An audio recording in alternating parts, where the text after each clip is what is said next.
Republicans are blaming the far left for the leak of a draft opinion striking down Roe v. Wade. But MSNBC's Mika Brzezinski thinks they already know who did it and said the intrigue is distracting from the likelihood that women and girls will lose a long-standing right to potentially life-saving medical care if the 5-4 ruling stands. And she ripped old white guys like Senate Minority Leader Mitch McConnell for taking the focus away from that. Take a look. So do you take personal credit for abortion rights likely to go away for millions of people in this country? Yeah, I think the story today is an effort by someone on the inside to discredit the institution of the Senate. Democrats say that the prospect of Roe being overturned and some of the more restrictive trigger laws coming into effect without exemptions for rape and incest will shock the public and motivate voters in November. What is your response to that? How does this change the midterms? Well, that's not the story for today. The story for the day is what I just said. If Roe is struck down, do you see a need for federal abortion restriction legislation in Congress? Look, all of this puts the cart before the horse. We have 3 Supreme Court clerks in my conference. They all explain the procedure. And our entire conversation today was about what I've just been talking to you about. And you need, it seems to me, excuse the lecture, to concentrate on what the news is today. Not a leaked draft, but the fact that the draft was leaked. So I'm sorry, the old white guys, Mitch is going to tell us what the story of the day is? He's going to tell us what the story of the day is. That's rich, Mitch. You're going to tell us about the rights, the 50 years of rights, the decades of precedent that has just been spit on and thrown away in this draft opinion.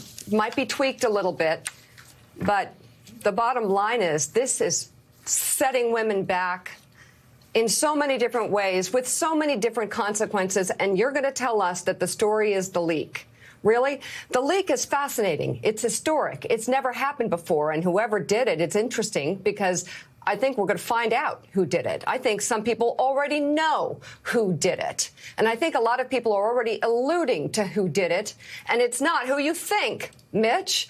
But even if it is, that's not the story we care about, okay?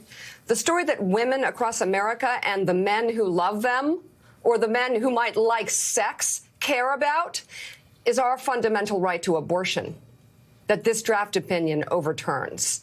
And that's the story, just to give you a sense of news judgment and what people care about. That's what they care about.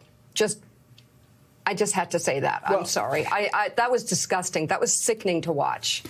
To tell us what the story is, to tell the press what the story is, to tell us women who are at the focus of this story, our rights, what happens to us, our health care, our daughters, our sisters, our mothers. You're going to tell us what the story is. It's a leak in the Supreme Court. It's fascinating. It's unprecedented. And there is a fantastic trail to be followed there. And it should be, because that shouldn't happen. Chief Justice John Roberts even said that. It's a story, but it's not the story, okay? Get it right for once in your life. The Supreme Court confirmed the authenticity of the draft ruling in a statement Tuesday and said it does not represent a decision by the court or a final position of any member on the issues in the case.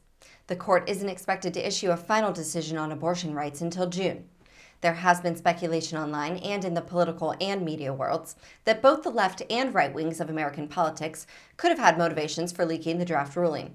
In fact, 2 legal experts told the New York Times the leak seems more likely from the right to lock in the conservative majority before someone changes their mind. Richard Hawson, a law professor at the University of California, Irvine, told the Times, "I would be wary of jumping to a conclusion that the leaker is necessarily someone who opposes overturning Roe v. Wade." Chief Justice John Roberts announced Tuesday that he has directed the marshal of the court to launch an investigation into the source of the leak. To the extent this betrayal of the confidences of the court was intended to undermine the integrity of our operations, it will not succeed, he said. Thank you for watching. Please be sure to visit us at rawstory.com. And if you'd like to see more of The Raw Report, please like and subscribe and join others who like their news raw too.